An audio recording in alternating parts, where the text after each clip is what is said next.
mu'allif rahimahullahu ta'ala qala wa ta'ala fi kitabihil karim a'udzu billahi minasyaitonir rajim wa likullin wijhatun huwa muwalliha, dan setiap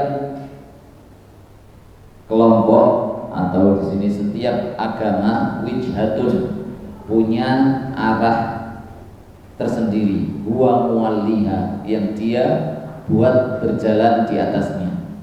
Fastabiqul khairat, maka berlomba-lombalah dalam mencapai kepada kebaikan. Ainama takunu,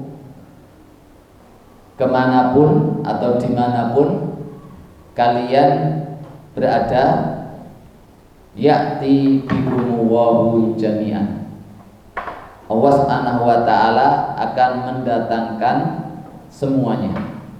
Innallaha ala kulli syai'in qadir, sesungguhnya Allah atas segala sesuatu maha kuasa. Sesungguhnya Allah maha kuasa atas segala sesuatu. Ayat ini masih berbicara tentang persoalan kiblat dan respon orang-orang, khususnya adalah orang-orang kafir yang merespon perubahan kiblat yang terjadi di ayat-ayat yang Allah ceritakan pada ayat-ayat sebelumnya. Baik orang Yahudi, baik orang Nasrani, baik orang munafik, atau bahkan orang musyrik yang ada di Makkah, atau juga sebagian terserapkan pada sebagian kaum muslimin. Karena posisinya seperti orang-orang Yahudi itu ternyata ya di kitab-kitab mereka bahwa seharusnya kiblat mereka itu menghadap ke Ka'bah, ya, di kitab-kitab mereka. Kemudian orang-orang musyrik juga sama, ya, memprotes Rasulullah SAW yang awalnya menghadap ke Baitul Maqdis, kemudian menghadap ke Ka'bah, itu seakan-akan ngidi-ngidi itu apa bahasanya?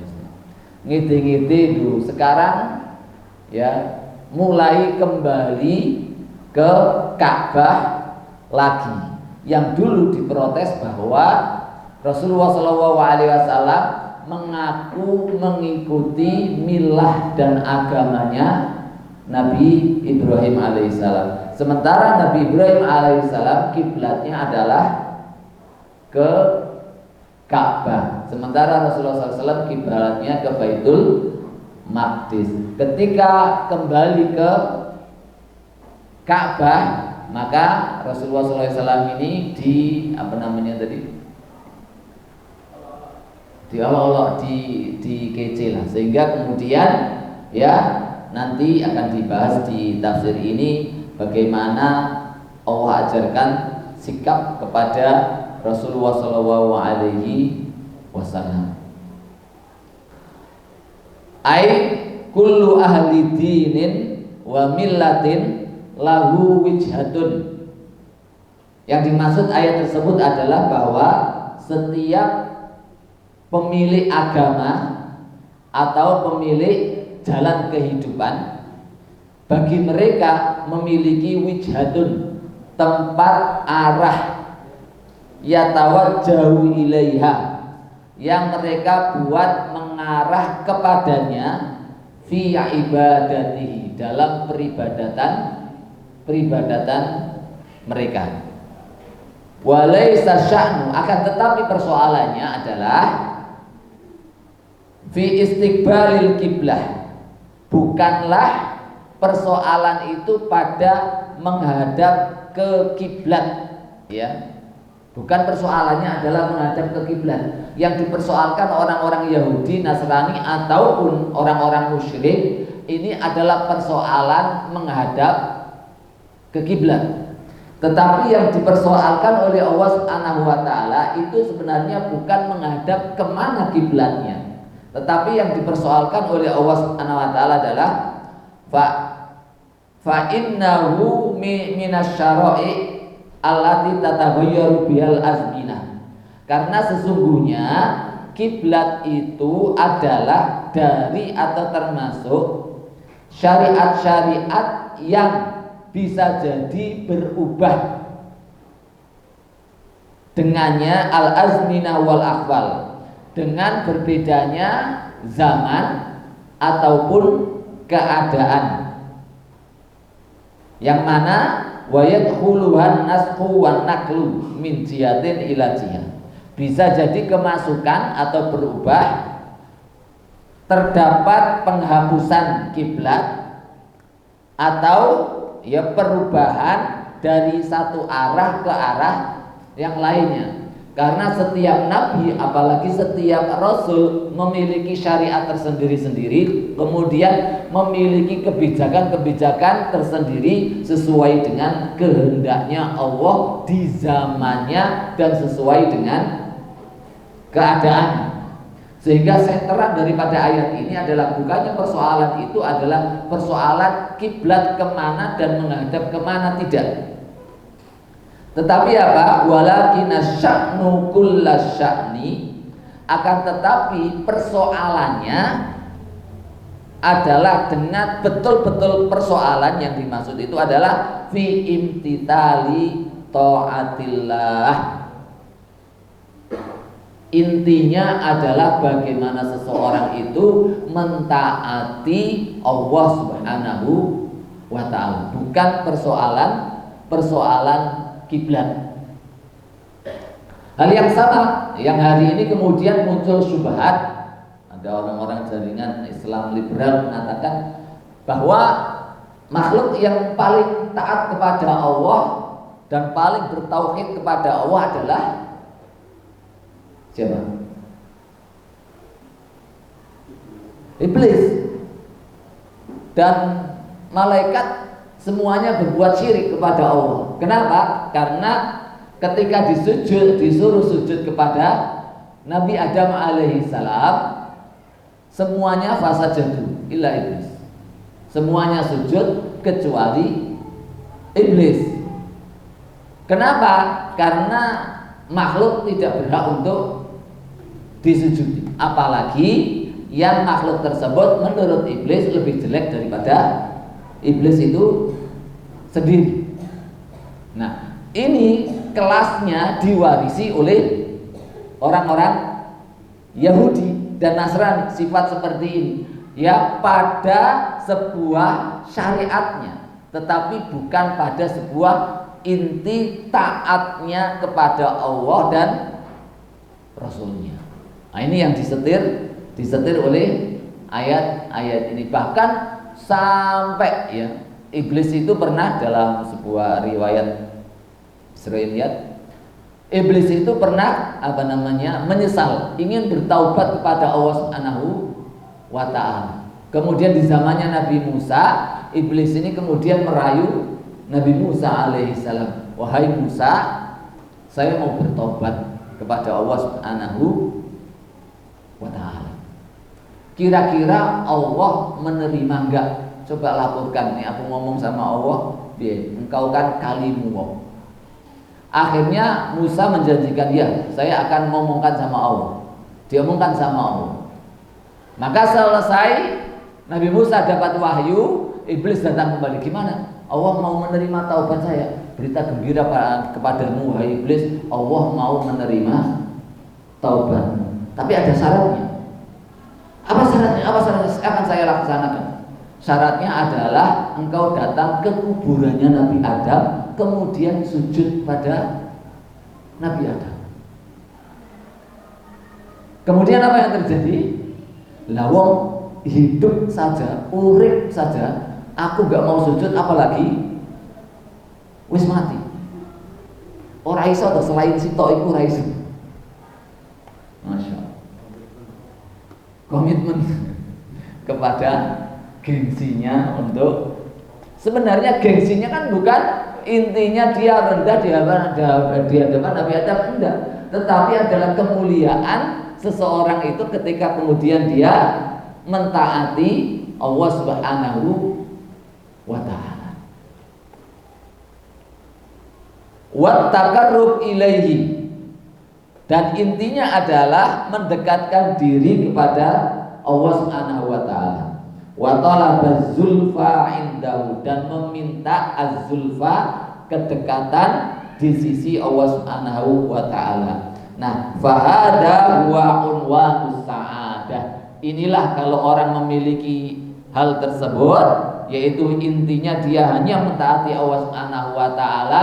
Kalau misalnya dia menjumpai zaman ketika dia di zamannya Nabi Isa, dia taat kepada Nabi Isa. Kemudian datang Nabi baru dengan membawa wahyu baru sesuai dengan yang dikabarkan, maka tuntutannya jika bukan gengsi dan kemudian taat kepada Nabi itu serta tidak mau taat kepada Nabi berikutnya, tapi adalah bagaimana dia itu apapun perintah Allah dan bagaimanapun perintah Allah, maka dia akan mentaatinya, maka orang tersebut akan mendapatkan kebahagiaan. Wa mansyurul wilayah, dan dia akan masuk pada wilayah perwaliannya Allah Subhanahu wa ta'ala.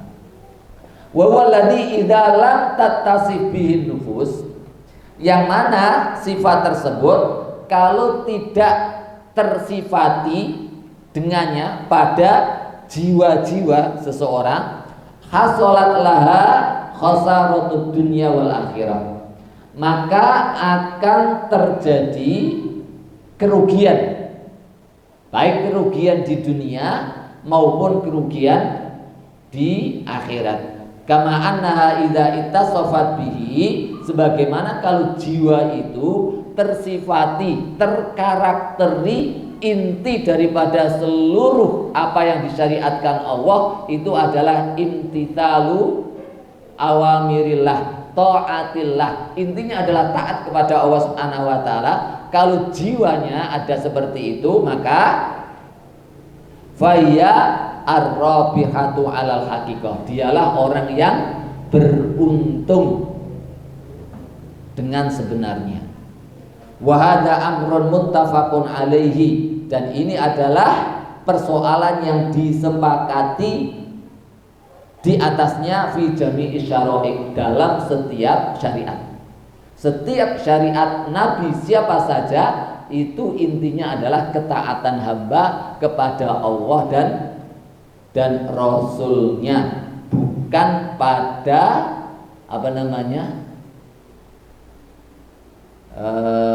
simbol-simbol daripada sebuah agama, tetapi kepada lebih daripada itu adalah ketaatan kepada Allah dan Rasulnya. Wa huwa alladzi khalaqallahu lahul khalq, dan dialah tujuan Allah Subhanahu wa ta'ala menciptakan makhluknya. Wa amarahum bihi, dan Allah memerintahkan untuk taat atau melaksanakannya. Wal amru bil istibab, kemudian datang fastabiqul khairat. Wal amru bil istibab, dan perintah untuk saling bersegera mendahului ilal khairat, kepada kebaikan, qadrun zaid, adalah sesuatu tambahan keutamaan, alal amri bi fi'lil khairat, pada pelaksanaan perintah untuk melaksanakan sebuah kebaikan.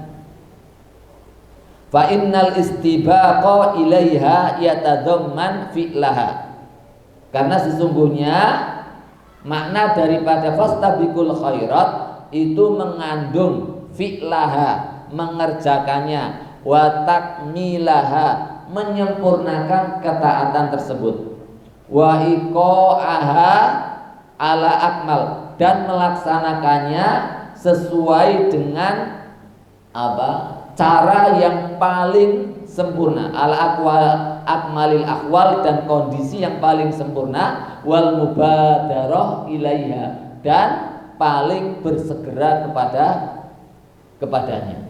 Maka ketika ada perintah dari Allah Subhanahu wa ta'ala, dia yang paling bersegera. Sebagaimana Abu Bakar radhiyallahu anhu menjadi sahabat yang paling mulia itu karena saking bersegeranya Abu Bakar radhiyallahu di dalam ketaatan, dan tidak bisa ada yang mendahului Abu Bakar. Sampai ya pernah Rasulullah SAW itu kemudian tiba-tiba tanya kepada para sahabat, menunjukkan berarti sudah menjadi kebiasaan. Karena Rasulullah SAW ketika bertanya tidak mengasih tahu kepada siapapun bahwa Rasulullah akan bertanya begitu. Tetapi ketika Rasulullah SAW habis subuh kemudian tanya kepada para sahabat habis subuh atau sebelum subuh itu, beliau mengatakan siapa yang sebelum subuh tadi sudah mengunjungi orang sakit. Yang para sahabat yang lainnya, ya Rasulullah jam segitu siapa yang sudah sempat? Belum ada. Abu Bakar ngaco. Siapa yang sudah sodako? Abu Bakar ngaco. Siapa yang sudah ini Abu Bakar ngaco. Maka tidak ada yang mendahului Abu Bakar radhiyallahu. Bahkan di dalam khilafah pun urusan sekecil-kecilnya yang sebenarnya bukan merupakan tanggung jawab daripada Abu Bakar melaksanakannya. Sampai kemudian Umar radhiyallahu anhu ketika setelah melaksanakan atau setelah menggantikan Abu Bakar radhiyallahu anhu, beliau mengatakan laqad abta man ba'daka ya khalifata Rasulillah. Sungguh engkau telah membuat capek orang yang menggantikan diri. Karena apa? Saking banyak pekerjaannya, termasuk ya kalau dia habis sholat subuh, Abu Bakar kan langsung menghilang. Kemudian ternyata Umar penasaran, ditututi, ternyata dia menuju sebuah rumahnya orang tua renta yang sedang sakit sampai ya semuanya sudah menjadi kembang bayang di situ. Nah, Abu Bakar setiap pagi merawat dia, membersihkan tempat tidurnya, membersihkan kotorannya dan yang lainnya sampai seperti itu. Ketika ditututi, ya ketika Abu Bakar meninggal, Umar pun melaksanakan hal tersebut. Bukan berarti tidak melaksanakan, tapi Umar pun melaksanakannya. Nah, orangnya kan buta. Ketika Umar sedang mendulang, menyuapi. Ketika Umar sedang menyuapi, maka orang buta ini kemudian mengatakan, sahabatmu telah meninggal ya. Sampai Umar kaget. Loh, Nek, dari mana engkau tahu? Enggak ada yang ngasih tahu kamu. Dari mana engkau tahu? Saya tahu karena biasanya dia kalau menyuapi saya itu lembut sekali dan koceannya juga sangat rapi sekali. Nah, ini koceannya kasar, ndulanginya juga kasar. Ini saya yakin bukan dia. Masya Allah. Sampai seperti fastabiqul khairatnya, maka Abu Bakar menjadi yang terbaik. Makanya itu disebabkan karena apa? Bentuk keimanan dan ketaatannya Abu Bakar radhiyallahu anhu. Bukan sebagaimana dikatakan para salafus saleh, Abu Bakar itu hebat bukan karena bikathrati sholatihi au siyamihi au ibadatihi. Abu Bakar menjadi orang paling mulia setelah Rasulullah SAW bukan karena banyaknya ibadah, tetapi bima waqara fi qalbi, dengan apa yang bertengger di dalam hatinya, yaitu keimanan dan ketakwaan serta ketaatan kepada Allah Subhanahu wa ta'ala. Ya, semuanya ya ketika Isra Mi'raj terdiam, atau ada bahkan yang komentar, dan atau bahkan pada saat itu ada yang murtad juga. Tetapi Abu Bakar mengatakan kalau Rasulullah yang mengatakan, maka pasti benar. Nah, inti daripada Islam adalah iman dan ketaatan kepada Allah Subhanahu wa taala. Wa man sabaqa fid dunya ilal khairat fa huwa sabiqu fil akhirah ilal jannat. Maka barang siapa yang di dunianya itu selalu bersegera dan terdepan, fa huwa as-sabiqu fil akhirah, dia juga akan menjadi terdepan ilal jannah, di surganya Allah Subhanahu wa ta'ala. Masya Allah. Makanya Nabi Musa alaihissalam ketika ditanya oleh Allah Subhanahu wa ta'ala, gimana itu ayatnya lupa.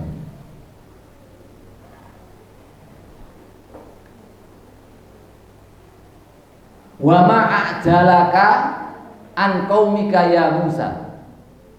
Wahai Musa, apa yang menjadikan kamu dan menyebabkan kamu menjadi terdepan, kesusu kok pingin ngarep terus? Wa ma'ajalaka an qaumika ya Musa. Apa jawab Nabi Musa? Jawab Nabi Musa, wa ajiltu ilaika rabbi litar. Saya itu bersegera agar supaya engkau paling meridhoi saya. Nah, ini al-amru bil istibaq ilal khairat. Berarti menjadi orang yang terbaik, menjadi mukmin yang terbaik adalah sebuah perintah dari Allah Subhanahu wa taala. Orang yang paling terbaik, maka dia akan terbaik juga di surga, di surganya Allah Subhanahu wa taala. Orang yang paling cepat mendatangi kebaikan, maka dia paling cepat pula masuk surganya Allah Subhanahu wa taala. Fasabiquna a'lal khalqi darajatan. Orang-orang yang as-sabiqun, orang-orang yang mendahului atau suka menjadi pendahulu, a'lal khalqi, merupakan makhluk Allah yang paling tinggi derajatnya. Maka di salah satu hadis, ya, para asatidz semua yang dimuliakan Allah Subhanahu wa taala, Rasulullah SAW pernah memberikan kita sebuah solusi yang mudah untuk menjadi orang-orang as-sabiqun, orang-orang yang terdepan. Apa amalannya? Rasulullah kemudian menyebutkan sabaqal mufarridun. Orang-orang al-mufarridun telah terdepan. Kila waman al-mufarridun, siapa itu al-mufarridun ya Rasulullah? Adzakirunallah katsira wadzakirat. Orang-orang mukmin yang lisannya itu selalu berzikir kepada Allah Subhanahu wa taala, dan juga orang-orang muslimah mukminah. Ini dimasukkan oleh Rasulullah SAW sebagai orang-orang as-sabiqun fil khairat. Lisannya tidak pernah lepas dari zikir kepada Allah Subhanahu wa ta'ala. Dan ini subhanallah, ya, sesuatu yang sangat mudah sekali. Zikir tidak membutuhkan apa? Tidak membutuhkan untuk kita berwudu dulu. Tidak ada syarat. Mau berzikir berwudu dulu, tidak ada syarat. Tinggal bilang subhanallah, alhamdulillah, wala ilaha illallah, wallahu akbar. Malah Syekh Ali Asy-Syinkiti mengajarkan kita sesuatu yang sangat bisa menjadi kita lebih terdepan lagi, ya. Ketika orang mengucapkan misalnya subhanallah wa bihamdi subhanallahil azim, itu kan pahalanya tamla'u ma bainas samawati wal ardi. Orang kalau bilang subhanallah wa bihamdi subhanallahil azim subhanallah paling banyak, maka dia akan paling terdepan. Tapi kata Ali Asy-Syinkiti, itu bisa dikalahkan kalau seandainya dia sepanjang hari subhanallah wa bihamdi subhanallahil azim dia mengatakan seperti itu, katakanlah subhanallah wa bihamdih subhanallahil azim adada khalqihi wa ridha nafsihi wa zinata arsyihi wa midada kalimat.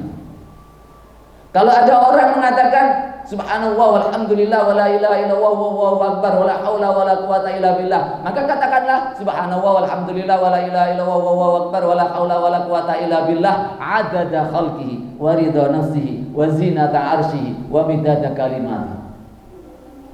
Artinya apa? Subhanallah walhamdulillah wa la ilaha illallah wallahu akbar wa la haula wa la quwata illa billah. Saya berzikir itu ya Allah sebanyak adada khalqihi, jumlah bilangan makhluk Allah. Tapi bisa ngalah lagi. Kalau orang subhanallah walhamdulillah wa la ilaha illallah wallahu akbar wa la haula wa la quwata illa billah satu. Subhanallah walhamdulillah wa la ilaha illallah wallahu akbar wa la haula wa la quwata illa billah dua. Nah, ini dengan bilang adada khalqi, sebanyak jumlah bilangan makhluknya. Wa zinata arsy, seberat timbangan arsnya Allah Subhanahu wa taala. Gimana ngejarnya? Ini diantara cerdasnya orang-orang yang berilmu. Tidak bisa dikalahkan kecuali orang yang mengatakan lebih banyak. La ilaha illallah wahdahu la syarikalah, lahul mulku wa lahul hamdu wa huwa ala kulli syai'in qadir, adada khalqihi wa ridha nafsihi wa zinata 'arsyihi wa midada kalimatihi.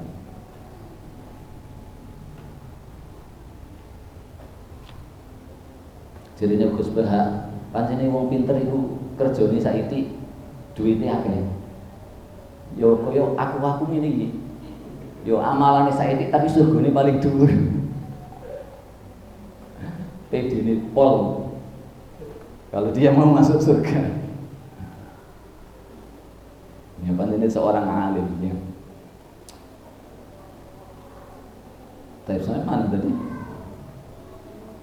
Maka ikhlas sekalian ya, ini sekaligus kita ingin menjadi as-sabiqun al-awwalun, dan zikir ini membersihkan hati kita. Coba disempatkan ya, kita subhanallah ya, selayaknya bagi kita diam-diam, selayaknya bagi kita nganggur-nganggur atau mungkin sedang main sepak bola, disempatkanlah subhanallah walhamdulillah wa la ilaha illallah wallahu akbar wa la haula wa la quwata illa billah, atau dengan zikir-zikir yang lainnya. Itu menunjukkan kita akan menjadi as-sabiquna fil khairat.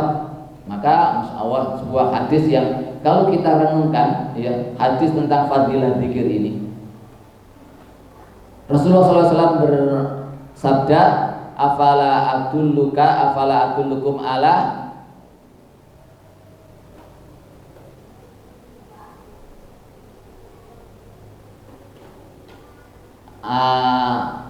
khairi a'malikum, sebaik-baik dari amalan-amalan yang kalian lakukan, wa azkaha inda malikikum, dan paling suci di hadapan Allah Subhanahu wa taala, wa arfa'iha darajatan inda malikikum, dan yang paling tinggi derajatnya di sisi Rabb kalian, wa khairun lakum min ta'antal qau aduwakum, dan lebih baik daripada kalian ketemu musuh kalian, orang-orang kafir dalam medan peperangan. Fatadribuna unuqahum wa yadribuna a'naqakum, yang kemudian ketika kalian berperang dengan orang kafir itu, kalian membunuh mereka atau mereka membunuh kalian, berarti kan syahid.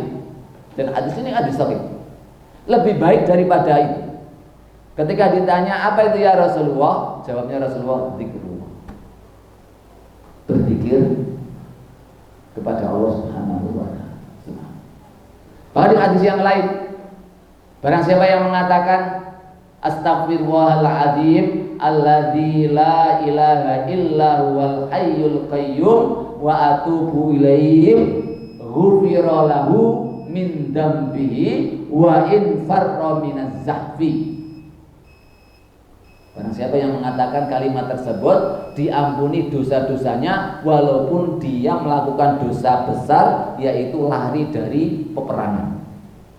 Astagfirullahaladzim alladzi la ilaha illa wal hayyul qayyum wa atubu ilaihi. Bahkan ya ulama mengatakan, kalau nggak salah Sufyan Ats-Tsauri, barang siapa yang dikasih Allah Subhanahu wa taala lisan yang suka beristighfar, maka saya bisa memastikan bahwa orang tersebut tidak akan mungkin dapat adabnya Allah Subhanahu wa taala. Kenapa? Karena kalau Allah ingin mengadab, mesti Allah tidak akan mengilhamkan kepada dirinya lisannya untuk bilang astagfirullahaladzim. Dalam surat Al-Anfal gimana bunyinya? Wa ma kana wa liyu'adzibahum wa anta fihim wa ma kana wa mu'adzibahum wa hum yastaghfirun. Dan Allah sekali-kali tidak akan mengadab mereka sementara keadaan mereka selalu beristighfar kepada Allah Subhanahu wa taala. Nah, ini faedahnya zikir dan istighfar perbuatan lisan kita ini. Makanya ada para sahabat, ya Rasulullah, syariat Islam ini sudah sangat banyak sekali. Maka wasiati saya dengan wasiat yang mampu mengalahkan itu semua, yang perbuatannya itu simpel. Jawab Rasulullah, la yazalu lisanuka radban an dzikrillah. Senantiasa jadikan lisanmu itu selalu basah dalam berzikir kepada Allah Subhanahu wa taala. Mudah-mudahan kita dijadikan lisan kita ini selalu berzikir kepada Allah Subhanahu wa taala sehingga kita masuk pada as-sabiqun, karena dia akan mendapatkan a'lal khalqi darajatan wal khairat, dan kebaikan-kebaikan yang dimaksud di ayat ini tasmulu, mencakup jami'al faraid, seluruh faridah wan nawafil, dan nawafil ya, sebagaimana di dalam hadis arba'in disebutkan, wa ma taqarraba ilayya abdi ahabbu ilayya mimma iftaratuhu alaihi.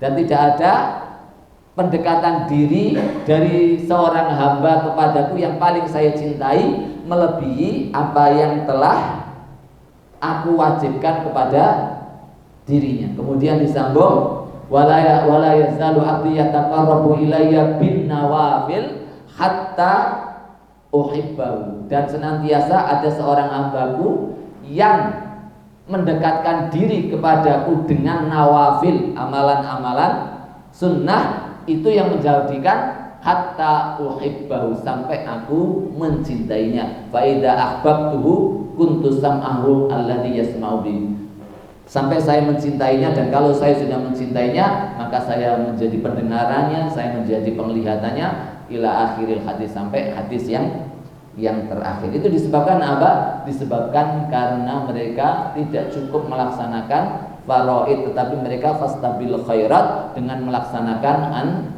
an-nawafil. Di dalam tafsir surat Luqman, ya, ketika Allah Subhanahu wa taala menyebutkan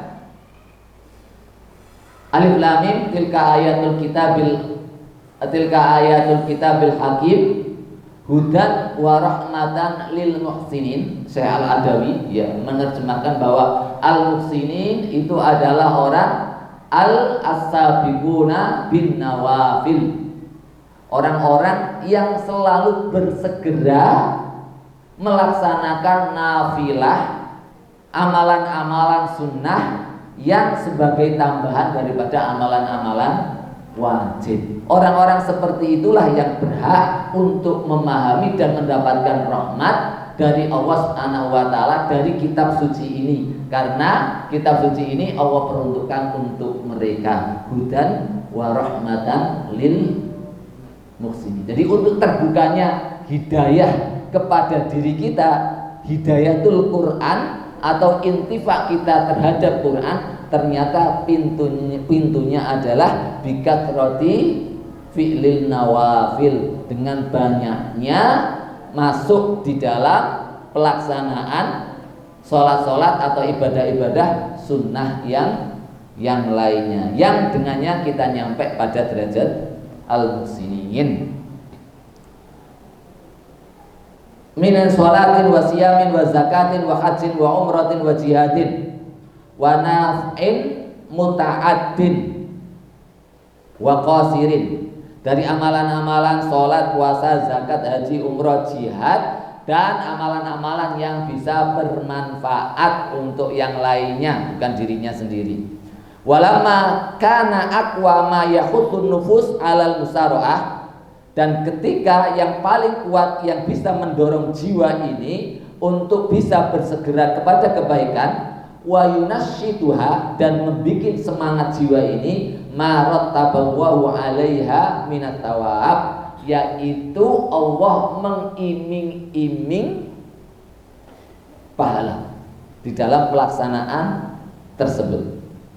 Qala ainama takunu, maka Allah mengiming-imingnya dengan ainama takunu ya'ti bikumullahu jami'an innallaha ala kulli syai'in qadir. Jadi yang membuat kita itu bersegera itu apa sih? Karena kita itu meminta balasan, iming-iming dari Allah Subhanahu wa taala. Kenapa kita ingin istighfar kayak tadi? Karena dengan istighfar mudah begitu saja dosa kita sebesar itu diampuni oleh Allah Subhanahu wa taala. Kemudian kita terdorong, diri kita ini terdorong untuk melaksanakan hal tersebut. Kenapa kita mau berzikir? Karena subhanallah lebih baik daripada infak emas perak dan jihad fisabilillah. Kenapa melakukan itu? Karena Allah mengiming-imingnya dengan pahala yang sangat luar biasa. Begitu juga dengan ini, ya, seluruh yang disebutkan Allah Subhanahu wa taala yang intinya adalah disuruh taat kepada Allah, maka Allah mengiming-imingnya ainama takunu, dimanapun kalian berada dan mengarah dan menuju dari perbuatan amal soleh seluruh ibadah, ya'ti bikumullahu jami'an, Allah akan mendatangkan untuk kalian semuanya, innahu ala kulli syai'in qadir, fayajma'ukum liyaumil qiyamah, maka Allah akan mengumpulkan kalian pada hari kiamat bi qudratihi, dengan kekuasaannya Allah, fayujazi kulla amilin bi amalihi, maka Allah akan membalas setiap orang yang bekerja beramal dengan sesuai amalannya, liyajziyal ladzina asa'u bima amilu, agar supaya Allah bisa memberikan balasan bagi orang-orang yang berbuat jelek dengan apa yang mereka kerjakan sesuai dengan perbuatan mereka. Wa yajzi alladziina ahsanu bil husna, dan memberikan pahala bagi orang-orang yang berbuat baik dengan kebaikan. Wa yastadillu bi hadhil ayat asy-syarifah, dan dipakai dalil dengan ayat yang mulia ini alal ityani bikulli fadilatin, untuk mendatangi atau melaksanakan seluruh fadilah kebaikan yattasiu bihal amal, yang disifati dengannya perbuatan, kasolati fi awwali waqtiha, seperti sholat pada tepat waktunya, wal mubadarah ila ibrahimah, dan bersegera untuk menyelesaikan tanggungan, minasyiyami wal haji wal umrah wa ikhrajiz zakat, dan mengeluarkan zakat, wal ityan bi sunanil ibadat wa adabiyah, dan melaksanakan dengan sunnah-sunnah ibadah dan adab-adabnya. Falillahi ma ajma'aha wa anfa'aha min ayah, maka bagi Allah Subhanahu wa taala telah mengatakan hal tersebut, betapa mencakupnya, betapa sempurnanya ayat tersebut, dan betapa bermanfaatnya ayat tersebut. Dengan ayat sedikit tetapi sudah bisa menjelaskan segala sesuatu, dan itu terangkum pada kalimat maliki yaumiddin, ya. Maliki yaumiddin sebuah pendorong yang sangat kuat bahwa di sana ada hari yang dimana sang pemilik kekuasaan akan berkuasa membalas kebaikan dengan kebaikan, dan membalas keburukan kedzaliman dengan azab yang sesuai dengan keburukan dan kedzaliman tersebut. Wallahu a'lam bishawab. Mungkin ada tambahan dan hikmah dari asatidz yang lain, kami persilakan. Rasulillah ba'du. Dari ayat yang 148 dari surat Al-Baqarah ini, itu seolah-olah menjawab perdebatan orang-orang Yahudi dan Nasrani tentang kiblat, dan itu sebagai bentuk keyakinan untuk meyakinkan umat Muhammad SAW. Ya, di sini diawali dengan walikul liwijhatun wa muwalliha, walikul liwijhatun wa muwalliha. Ya, di sini ada mubtada yang ditakhir secara ilmu nahwu. Kalau ada mubtada ditakhir, berarti di situ ada penekanan terhadap khobarnya, alias gampangannya maknanya wis to setiap menungso iku wis ana kibate, setiap umat itu sama kibate dhewe wis iki kibate sampai iki. Ya, seolah-olah penekanan kiblat kamu itu sudah fokus pada tidak usah ngurusi omongan orang-orang Yahudi dan Nasrani. Ya, nek fokus iki wis pada kiblatmu, nah saiki amal akeh. Ya, fastabiqul, dilanjutkan setelahnya itu fastabiqu, ada kalimat fajr, seolah-olah menjawab ya apa ya, kalau di tafsir tadi itu sebagai tafsir itu menjawab unek-unek. Wes gak usah ngurusi apa jenenge omongane wong Nasrani Yahudi. Wes nah ngamal wis akeh wae. Wes pokoknya amal wis akeh. Iya. Fastabiqu, memperbanyaklah amalan-amalanmu. Dan tadi di tafsir Asy'ari tadi diceritakan, disampaikan bahwasanya ibadah-ibadah semuanya apapun, sampai dalam ibadah hati, ibadah qaul, dan semuanya bentuk peribadatan dimanapun tempatnya, kapanpun keadaannya, karena disitulah Allah Subhanahu wa Ta'ala akan mengumpulkan semua ibadah kalian di tempat-tempat yang akan menjadi saksi, di waktu-waktu yang juga akan menjadi bukti kamu melakukan ini. Innallaha ala kulli syai'in qadir. Karena Allah bagi Allah mengumpulkan ibadahmu dari awal sampai akhir di tempat ini, di hari ini, dan itu kepada seluruh makhluk itu sangat mampu. Itu kan inti bahwasanya Allah memberikan kabar secara simpel gitu, kalau saya faedah yang saya ambil. Dan jazakumullah khairan. Ya, jadi inti yang diterangkan Ustaz Anas tadi di dalam konteks kalimat walikul liwijhatun huwa muwalliha itu ada penekanan dan juga tasliyah buat Rasulullah SAW untuk tidak mengurusi komentar yang lainnya, karena Allah sudah menetapkan kiblat yang terbaik untuk Rasulullah SAW kemana harus menghadap dan tidak mempedulikan yang lainnya. Ini dari konteks ayat tadi ya, khobarnya diakhirkan, mubtada'nya diakhirkan, ada bentuk tekanan seperti itu, sehingga fastabiqul khairat. Intinya adalah kalian fokus pada pekerjaan kalian, pada kiblat kalian, dan salinglah berebut, berpacu untuk dalam kebaikan. Nah, ini juga bisa kita ambil hikmah di lembaga kita ini.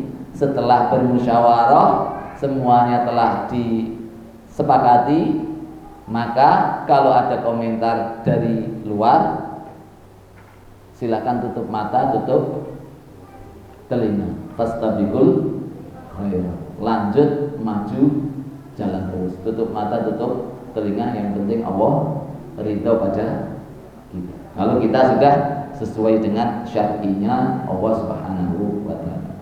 Barakallahu fikum Ustaz. Ustaz Nanang, Ustaz Fatih biasanya memiliki hikmah yang tersembunyi.